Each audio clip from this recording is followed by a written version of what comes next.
Hello student, आज के हमारे वीडियो में टैक्स की क्लास में हम न्यू टैक्स रिजीम के बारे में पढ़ेंगे, नई कर दर के बारे में पढ़ेंगे।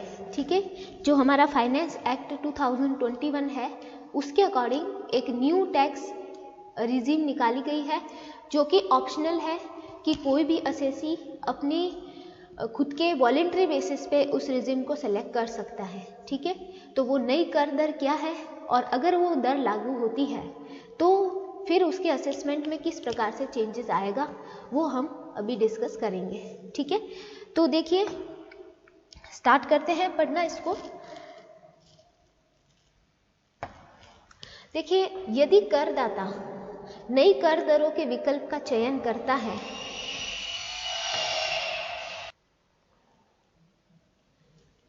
तो निम्नलिखित भत्तों के संदर्भ में किसी भी प्रकार की कर मुक्ति अंशतः या पूर्णतः नहीं मिलेगी। ठीक है, तो यहाँ पे ये कहा गया है कि अगर कोई टैक्स पेयर, कोई असेसी न्यू टैक्स रेजिम को अगर सेलेक्ट करता है तो फिर उसे जो अलाउंसेस की डिडक्शन मिल रही थी, जो अलाउंसेस की जो टैक्स एग्जम्पशन मिल रही थी, एग्जम्पशन जिसे हम कह रहे कर मुक्ति जो मिल रही थी वो नहीं मिलेगी। ठीक है, तो देखिए नई कर दर अपनाने पर जो कर योग्य भत्ते हैं, अब वो जो देखो आपने देखा, आपने अलाउंसेस पढ़े हैं। ठीक है, तो अलाउंसेस हमने 3 टाइप के पढ़े हैं। ठीक है, 3 टाइप में एक देखा था जो फुली क्या होते हैं, टैक्सेबल होते हैं, फिर होते हैं partly taxable and tax free, फिर हमने देखे थे फुली टैक्स फ्री। ठीक है, तो 3 तरह के अलाउंसेस हमने पढ़े थे। लेकिन अगर नई टैक्स रिजीम यूज करते हैं तो फिर जो पार्टली या फिर जो फुली टैक्स फ्री थे अलाउंसेस वो अब टैक्स फ्री नहीं रहेंगे। ठीक है, अगर न्यू टैक्स रिजीम को यूज कर लिया तो फिर बात करते हैं कि नई कर दर अपनाने पर कर योग्य भत्ते allowances taxable in the new tax regime. तो अगर वो न्यू टैक्स रिजीम यूज करते हैं तो कौन कौन से अलाउंसेस जो हैं वो कर योग्य होंगे, कौन कौन से जो आपके अलाउंसेस है वो टैक्सेबल होंगे। ठीक है, तो उसके अंदर देखिए पॉइंट नंबर फर्स्ट की हम बात करते हैं कि जो भत्ते पुरानी कर दर अपनाने पर पूर्णतया कर मुक्त थे। ठीक है, जो पूर्णतया कर मुक्त थे परंतु नई कर दर अपनाने पर पूर्णतः क्या होंगे, कर योग्य होंगे। ठीक है, तो यहाँ पे क्या बात समझ में आई है कि जो फुली, जो यहाँ पे किसकी बात हो रही है, जो fully taxable fully tax free जो अलाउंस थे, ठीक है, वो यहाँ पे अब कौन से होने वाले हैं, फुली टैक्सेबल होने वाले हैं। ठीक है, अगर वो न्यू टैक्स रिजीम को यूज करे तो वो यहाँ पे हो जाएंगे फुली टैक्सेबल। ठीक है, तो ये बात आपको ध्यान रखनी है कि जो टैक्स फ्री अलाउंस थे वो टैक्सेबल हो जाएंगे। अब इसमें कौन कौन से अलाउंस आ रहे हैं, जैसे कि हेल्पर अलाउंस जो था, जो सहायक भत्ता था वो भी टैक्स फ्री था तो वो टैक्सेबल हो जाएगा। शैक्षणिक या अनुसंधान भत्ता जो था, एकेडमिक अलाउंस जो था वो भी क्या हो जाएगा, टैक्सेबल हो जाएगा। फिर हम बात करें यूनिफॉर्म अलाउंस की, तो जो यूनिफॉर्म अलाउंस था वो भी क्या हो जाएगा, टैक्सेबल। ठीक है, तो ये जो टैक्स फ्री अलाउंस थे वो अब टैक्सेबल अलाउंस कंसीडर किए जाएंगे अगर न्यू टैक्स रिजीम को यूज किया जाता है, नई कर दर को यूज किया जाता है तो। फिर बात करते हैं नेक्स्ट, सेकेंड बात आ जाती है कि जो भत्ते पुरानी दर अपनाने पर अंशतः कर मुक्त थे, जो पार्टली टैक्स फ्री थे, यहाँ पे अब किसकी बात कर रहे हैं हम, पार्टली टैक्स फ्री की, जो पार्टली टैक्स फ्री थे परंतु नई कर दर अपनाने पर पूर्णतः कर योग्य होंगे। अब वो भी क्या हो जाएंगे, वो भी अब आपके हो जाएंगे फुली टैक्सेबल। जो पार्टली टैक्सेबल थे वो भी फुली टैक्सेबल हो जाएंगे। ठीक है, अब इसमें कौन कौन से अलाउंस आ रहे थे वो हमें पता है। एक तो आ रहा था हमारे पास में ये हाउस रेंट अलाउंस, ठीक है, एक तो आ रहा था हमारे पास में हाउस रेंट अलाउंस, ठीक है, फिर आ रहा था हमारे पास एंटरटेनमेंट अलाउंस, फिर आ रहा था allowances to meet personal expenses, ठीक है, पर्सनल एक्सपेंसेस को मीट आउट करने के लिए जो अलाउंसेस मिलते हैं वो सारे हमारे पार्टली टैक्सेबल जो थे, ठीक है, वो हम देख रहे हैं। तो एक आता है उसके अंदर चिल्ड्रन एजुकेशन अलाउंस, तो अब ये भी क्या हो जाएगा, फुली टैक्सेबल। अब आपको ध्यान रखना है कि वो जो 100 रुपीज़ पर मंथ, ठीक है, 100 रुपीज़ पर मंथ पर चाइल्ड जो था मैक्सिमम फॉर 2 चाइल्ड, वो किस में होता है, ओल्ड टैक्स रिजिम के अंदर, और न्यू टैक्स रिजिम में चिल्ड्रन एजुकेशन अलाउंस क्या होगा, फुली टैक्सेबल, ठीक है। फिर बात करें चिल्ड्रन हॉस्टल अलाउंस, तो ये भी आपके था पार्टली टैक्सेबल। फिर हम बात करें जनजातीय क्षेत्र भत्ता, तो इसके अंदर आता है ट्राइबल एरिया अलाउंस, तो ये भी आपके क्या हो जाएगा, ये भी आपके फुली टैक्सेबल। फिर बात करें अंडरग्राउंड कोल माइन अलाउंस, ठीक है, तो अंडरग्राउंड कोल माइन अलाउंस जो 800 रुपीज़ तक आपकी क्या था, टैक्सेबल था, सॉरी टैक्स फ्री था, तो वो भी अब फुली टैक्सेबल हो जाएगा, ठीक है। फिर बात करें हम ट्रांसपोर्ट ड्यूटी अलाउंस की, तो ट्रांसपोर्ट ड्यूटी अलाउंस जो है वो भी आपके फुली टैक्सेबल हो जाएगा, वो भी फुली टैक्सेबल कंसीडर किया जाएगा। फिर बात करते हैं पॉइंट नंबर 3 की। पॉइंट नंबर 3 की बात करें कि जो भत्ते पुरानी दर अपनाने, एक मिनट रुकिए, जो भत्ते पुरानी दर अपनाने पर पूर्णतः कर योग्य थे, ये अनुलाप बीच में गलत है, पूर्णतः कर योग्य थे, वे नई कर दर अपनाने पर भी पूर्णतः कर योग्य होंगे, ठीक है। तो मतलब कि जो पहले भी फुली टैक्सेबल थे वो अब भी क्या रहेंगे, फुली टैक्सेबल रहेंगे, ठीक है। न्यू टैक्स रिजिम में भी वो फुली टैक्सेबल ही रहेंगे, पहले भी वो क्या थे, फुली टैक्सेबल, और अब भी क्या रहेंगे, वो फुली टैक्सेबल, ठीक है। तो यहाँ पर मैं लिख ही देती हूँ, फुली टैक्सेबल वाले फुली टैक्सेबल रहेंगे, क्लियर है। फिर चलते हैं, ये 3 बातें आपको अब क्लियर हो गई होगी कि जो न्यू टैक्स रिजिम आई है उसकी वजह से क्या हुआ। देखिए, न्यू टैक्स रिजिम आने की वजह से जो अलाउंसेस थे उन अलाउंसेस की एग्जम्पशन नहीं मिलती है, ठीक है। तो अलाउंसेस 3 तरह के थे हमारे पास, जो फुली टैक्स फ्री थे वो भी फुली टैक्सेबल अलाउंस माने जाएंगे। फिर बात करते हैं नेक्स्ट की कि जो पार्टली टैक्स फ्री थे वो भी फुली टैक्सेबल माने जाएंगे, ठीक है।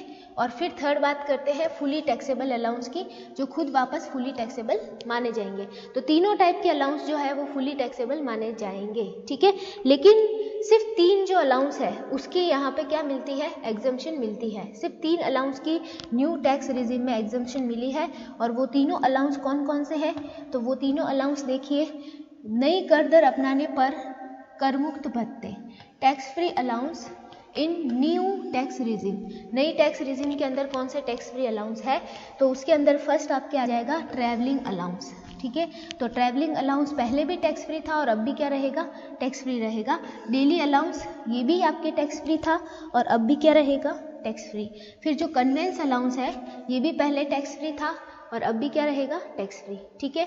और एक जो है transport allowance to the handicapped employee, जो ट्रांसपोर्ट अलाउंस मिलता है हैंडीकैप्ड एम्प्लॉय को, वो अब भी आपके क्या रहेंगे, टैक्स फ्री रहेंगे, ठीक है।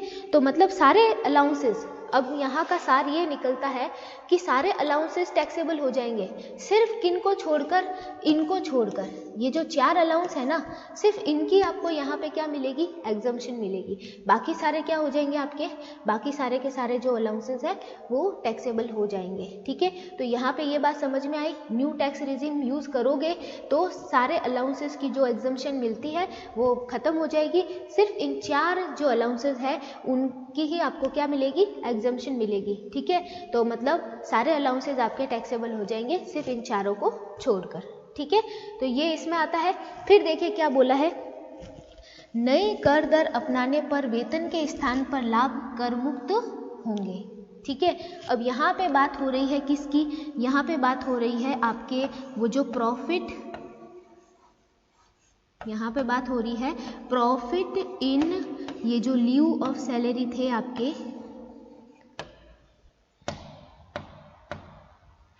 Profit in leave of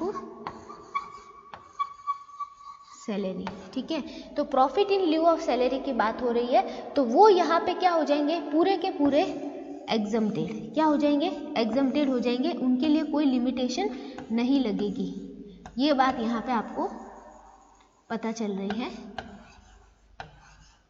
clear है? तो ये बात क्लियर हो गई कि अलाउंसेस के बारे में कहे तो सारे अलाउंसेस टैक्सेबल है सिर्फ इन 4 को छोड़कर। अब बात करें profit in lieu of salary की, तो वो फुली क्या हो जाएंगे, फुली एग्जम्प्टेड हो जाएंगे। ठीक है, profit in lieu of salary की बात करें तो। फिर बात करें हम नई कर दर, नेक्स्ट बात देखिए, नई कर दर अपनाने पर कर योग्य अनुलाभ जो है उनकी बात कर रहे हैं। अब बात किसकी हो रही है, अब बात हमारे सामने हो रही है परक्यूसिटीज की। किसकी बात हो रही है, परक्यूसिटीज।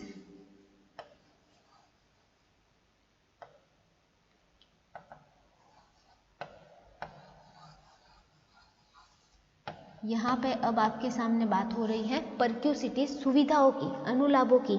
तो अनुलाभों के बारे में क्या बोला है, अनुलाभों का मूल्यांकन समान रहेगा चाहे नए कर दर अपनाई जाए चाहे पुरानी कर दर अपनाई जाए। ठीक है, जो टैक्स की जो ओल्ड रिजिम यूज करो या फिर न्यू रिजिम यूज करो। ठीक है, देखो टैक्स की जो नई रेटें आई है ना, स्लैब्स, तो पहले वाली जो स्लैब्स है वो यूज करो, चाहे नई जो स्लैब बताई गई है जो वॉलेंट्री स्लैब है जो अपनी इच्छा अनुसार हम सेलेक्ट कर सकते हैं वो हम यूज करें। लेकिन जो अनुलाभ है उनका मूल्यांकन जो है, जो आपके परक्यूसिटीज है उसका वैल्यूएशन बिल्कुल सेम तरीके से किया जाएगा। ठीक है, परंतु नई कर दर अपनाने पर निम्न दो, जहाँ पे दो की बात हो रही है, निम्न दो अनुलाभों का मूल्य वह राशि होगी जो इस संबंध में नियोक्ता ने वहन की है। ठीक है, तो ये दो अनुलाभों की बात कर रहे हैं, दो जिन अनुलाभों की बात की जा रही है तो वहाँ पर वो राशि क्या होगी, टैक्स फ्री होगी। ठीक है, जो कि नियोक्ता ने वहन की है।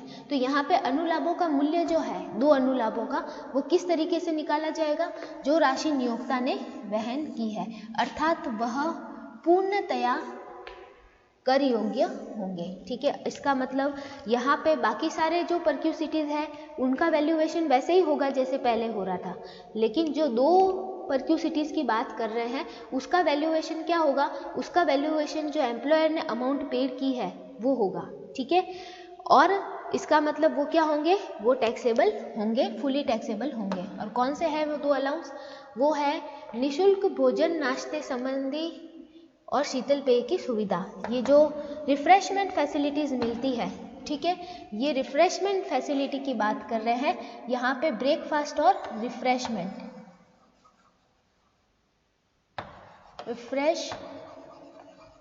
रिफ्रेशमेंट की बात हो रही है। ठीक है, तो यहाँ पे देखो रिफ्रेशमेंट जो है उसका वैल्यूएशन क्या होगा, वो अमाउंट जो कि एम्प्लॉयर ने पेड की है। और फिर बात हो रही है अवकाश यात्रा रियायत, मतलब लीव ट्रैवल कंसेशन।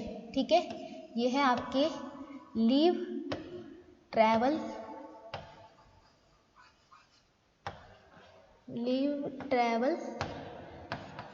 कंसेशन। ठीक है, तो इसकी बात हो रही है यहाँ पे।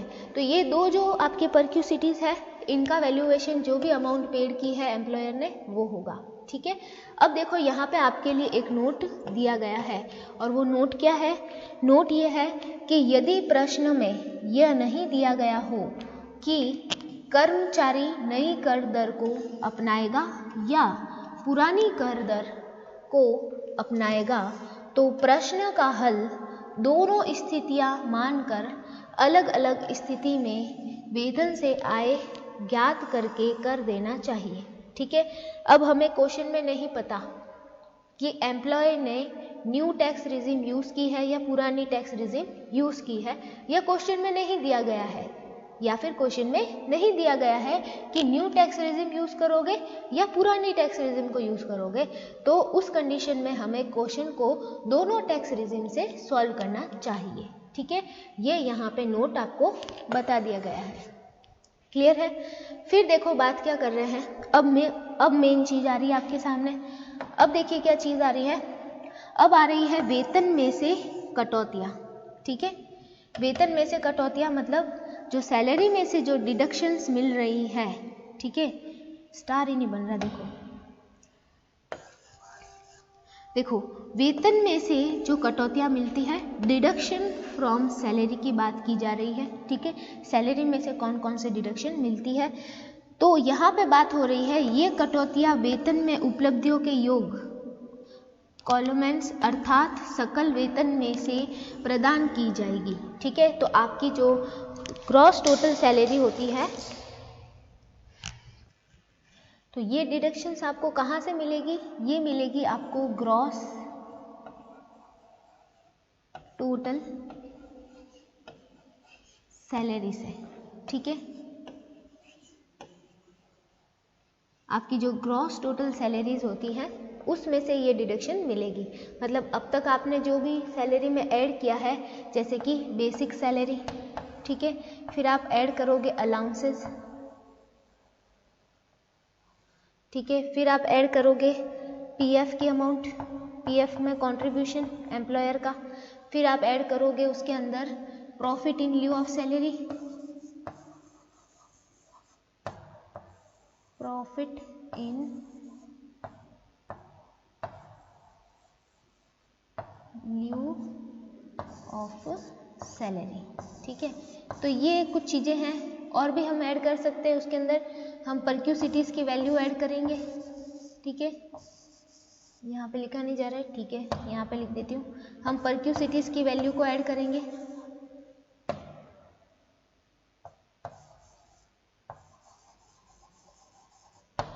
तो ये सारी जो चीज़ें होगी, ठीक है, उनको ऐड करके हम क्या निकालेंगे? ग्रॉस टोटल सैलरी, और उसमें से हम क्या माइनस करेंगे? जो डिडक्शंस अवेलेबल है। ठीक है, तो देखिए कौन कौन से डिडक्शन हमें मिल सकती है। तो पहली हम बात करते हैं प्रमाणित कटौती। सबसे पहली आपको कौन सी मिलेगी? प्रमाणित कटौती, जिसको हम बोलते हैं स्टैंडर्ड डिडक्शन। ठीक है, और ये कौन से अंडर सेक्शन, कौन से सेक्शन में मिलती है? ये आपको मिलती है अंडर सेक्शन 16IA के अंदर। ठीक है, अंडर सेक्शन 16IA के अंदर मिलती है। क्लियर है? तो ये कितनी मिलती है?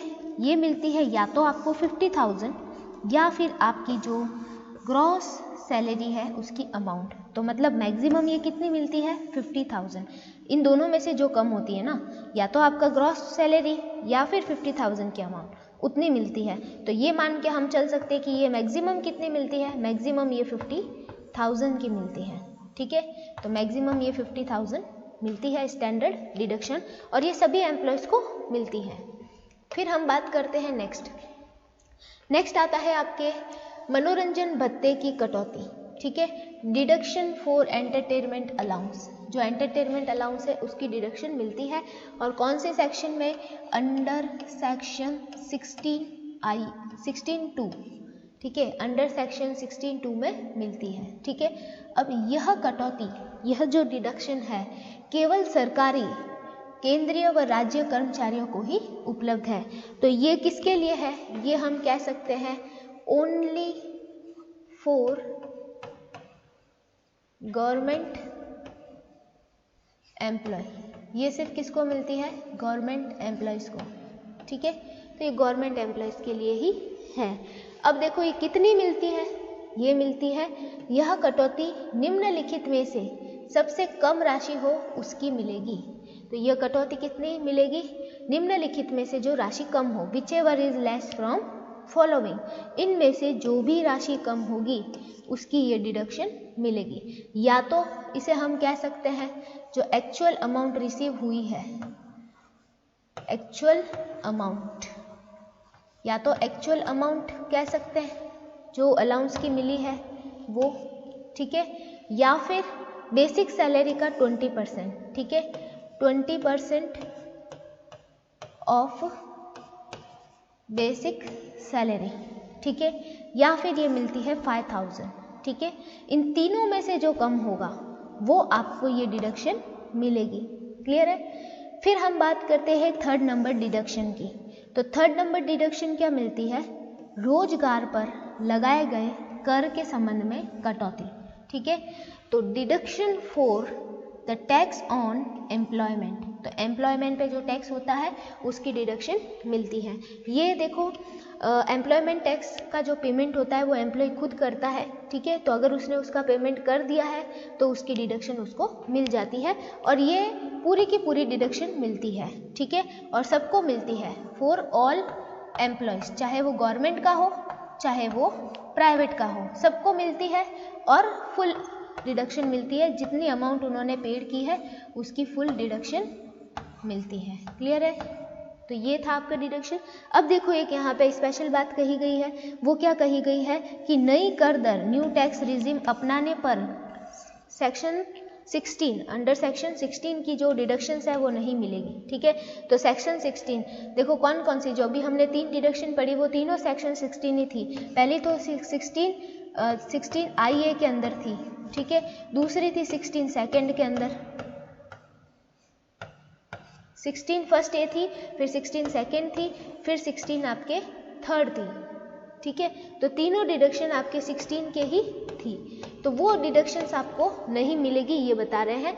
यदि करदाता नई कर दरों के आधार पर कर चुकाने के विकल्प का चयन करता है तो उसे जो ये सेक्शन 16 IA, 16 सेकेंड और 16 थर्ड, 16 IA नहीं है, वो 16 फर्स्ट ए है। ठीक है, ये आपके फर्स्ट ए है और 16 सेकेंड और 16 थर्ड के अंतर्गत वर्णित कटौतियाँ, उपरोक्त तीनों कटौतियाँ नहीं मिलेगी। ठीक है, तो ये आपके था कि जो डिडक्शन मिलती है सैलरी में से वो 3 डिडक्शन मिलती है। एक तो कौन सी थी हमारी स्टैंडर्ड डिडक्शन, ठीक है, फिर उसके बाद सेकेंड क्या थी, सेकेंड थी हमारी जो एंटरटेनमेंट अलाउंस है उसकी डिडक्शन, और थर्ड थी हमारे पास में एम्प्लॉयमेंट टैक्स की डिडक्शन। तो तीनों मिलती है, लेकिन न्यू टैक्स रिजीम यूज़ करोगे तो तीनों नहीं मिलेगी। ठीक है, तो ये था आपके आज का पूरा वीडियो के अंदर डिस्कशन न्यू टैक्स रिजीम का। ठीक है, तो ये पूरी न्यू टैक्स रिजीम हमने आज इस वीडियो के अंदर पढ़ी है। ठीक है, अब नेक्स्ट वीडियो के अंदर हम इस सैलरी से रिलेटेड क्वेश्चंस करेंगे, प्रैक्टिकल क्वेश्चन, कैसे सैलरी का कैलकुलेशन हम करते हैं।